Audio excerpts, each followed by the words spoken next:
Este Murduch, teníamos un vecino antes muchos años que se llamaba Murduch. Ahora este era un poco bobo. Y cuando empecé a contar las consejas, y primero no le conté a Murduch. Después me topé con un amigo que éramos vecinos de aquel tiempo y me contó que este Murduch ya murió.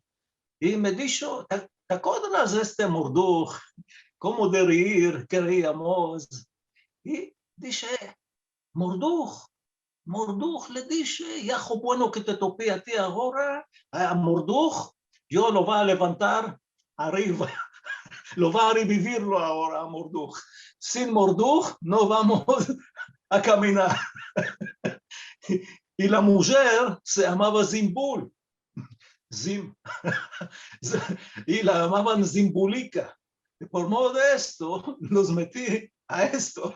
En cada conseja estoy hablando con Murduch y Zimbulica.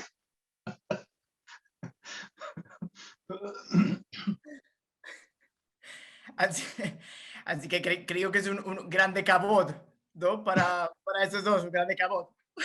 Era buena persona. Era un poco bovico, pero era buena persona. Bueno, en Gan Eden reposen. Gan Eden que es. Abre tu puerta cerrada que en tu balcón